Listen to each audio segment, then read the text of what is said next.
नमस्कार, मैं स्वागत करती हूं आपका खबर इंडिया न्यूज में। आइए नजर डालते हैं आज की खास खबर पर।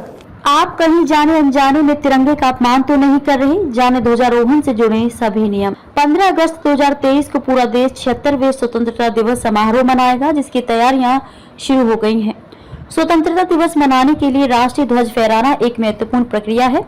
हमारा ध्वज राष्ट्रीय गौरव का प्रतीक है और गरिमामय राष्ट्रीय प्रतीकों में से एक है।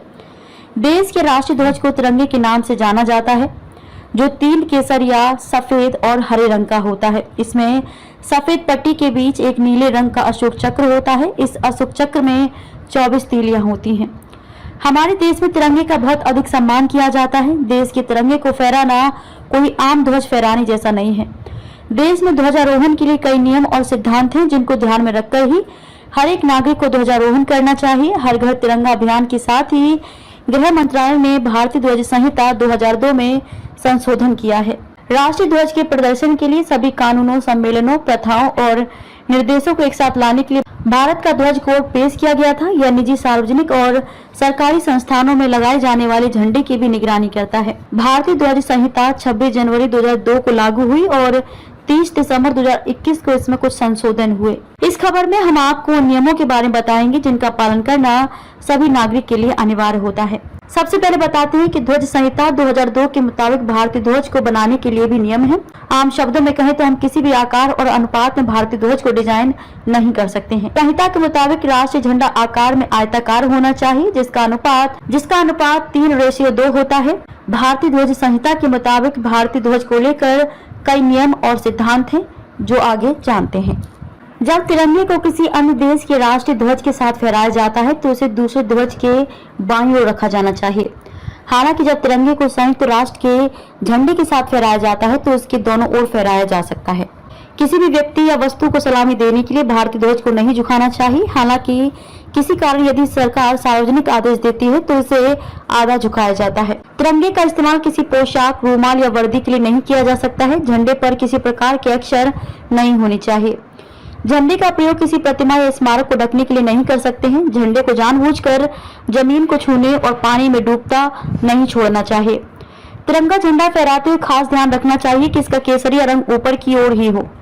स्कूलों, विश्वविद्यालयों और गैर सरकारी संगठनों के लिए नियम और सिद्धांत। क्षतिग्रस्त और अस्त व्यस्त झंडा बिल्कुल प्रदर्शित नहीं करना चाहिए। ध्वज को किसी अन्य ध्वज के साथ एक ही ध्वज दंड में नहीं फहराना चाहिए।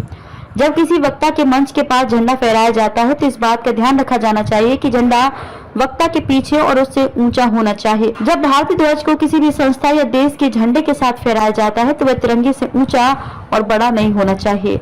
झंडे का इस्तेमाल किसी तरह की सजावट या पताका के रूप में नहीं किया जाना चाहिए। झंडे को बांधते समय ध्यान रखना चाहिए कि वो किसी तरह से क्षतिग्रस्त ना हो। झंडा अभिवादन के बाद राष्ट्रगान होना चाहिए। इस कार्यक्रम के दौरान परेड सावधान अवस्था में होनी चाहिए। जब भी झंडा फहराया जाए तो उसे सम्मान पूर्वक ऐसे स्थान पर फहराया जाना चाहिए जहां से वह साफ साफ नजर आए। यदि ध्वज को फहराते या उतारते समय बिगुल बजाया जा रहा है तो इस बात का खास ध्यान रखा जाना चाहिए कि झंडा बिगुल के साथ ही उतारा और चढ़ाया जाए। यदि झंडा इमारत के अगले हिस्से या बालकनी या खिड़की पर आड़े या तिरछे फहराया जाए तो झंडे का केसरी रंग वाला भाग डंडे के उस सिरे की ओर होगा जो खिड़की के छज्जे, बालकनी या अगले हिस्से से सबसे दूर हो। जब झंडा किसी दीवार के सहारे पट्ट और टेढ़ा फहराया जाए तो केसरी भाग सबसे ऊपर रहेगा और जब वह लंबाई में खड़ा करके फहराया जाए तो केसरी भाग झंडे के हिसाब से दाईं ओर होगा, अर्थात यह झंडे के सामने से देखने वाले व्यक्ति के बाईं ओर होगा। किसी मूर्ति के अनावरण जैसे अवसरों पर झंडा महत्व के साथ और अलग से फहराया जाएगा। यदि झंडा किसी मोटर कार पर अकेले फहराया जाए तो उसे कार के सामने दाईं ओर कसकर लगाए हुए एक डंडे पर फहराया जाएगा। खबरों में अब तक के लिए बस इतना ही। फिर होगी आपसे मुलाकात ऐसे ही एक खास खबर के साथ। तब तक के लिए नमस्कार और बने रहिए खबर इंडिया न्यूज के साथ। क्या आप अपने कपड़ों और बर्तनों पर सख्त दाग और गंदगी से जूझते हुए थक गए हैं? तो आज ही अपनाएं घोड़ा वाले ultra active wash detergent powder, cake और डिश वॉशर बार।